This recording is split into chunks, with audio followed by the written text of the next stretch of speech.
Première étape, on simplifie l'expression à l'aide du calcul littéral.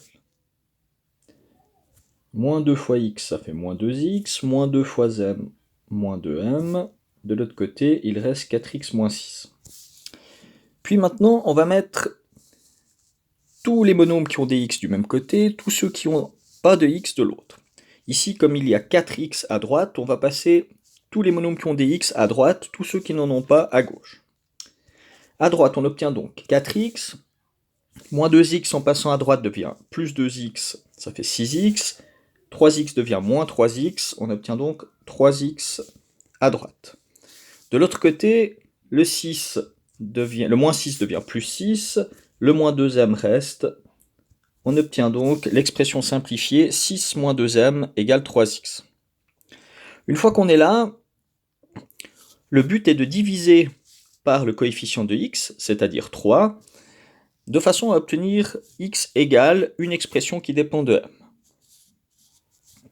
3 ne posera jamais de problème, il ne peut pas s'annuler, donc nous n'aurons pas de cas particulier, il y aura juste le cas général. Donc le cas général, dans tous les cas, x sera donc égal à 6 moins 2m divisé par 3.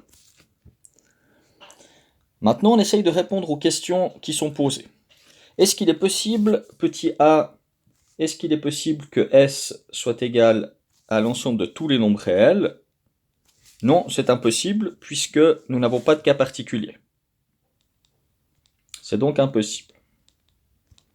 Petit b, est-ce qu'il est possible d'avoir S égale ensemble vide? De nouveau, il n'y a pas de cas particulier, donc il est impossible d'avoir S égale ensemble vide. C, est-ce qu'il est possible d'avoir S égale 8? Donc l'ensemble des solutions 8, c'est-à-dire est-ce qu'il est possible que x soit égal à 8? Alors on va essayer en remplaçant x par 8 dans l'expression encadrée ici. Donc est-ce qu'il est possible que 8 soit égal à 6 moins 2m sur 3? On va essayer de résoudre cette équation pour trouver une valeur de m. On multiplie par 3 pour commencer, pour se débarrasser du dénominateur. On obtient 24 égale 6 moins 2m. On passe le 6 de l'autre côté. On obtient donc 18 égale moins 2m. On divise par moins 2. On obtient m égale moins 9. Donc en effet, il est possible d'avoir x égale 8 si m est égal à moins 9.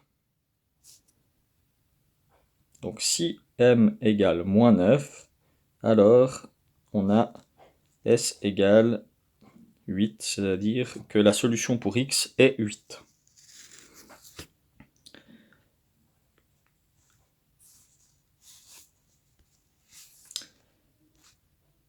Question D, est-ce qu'il est possible d'avoir s égale moins 1?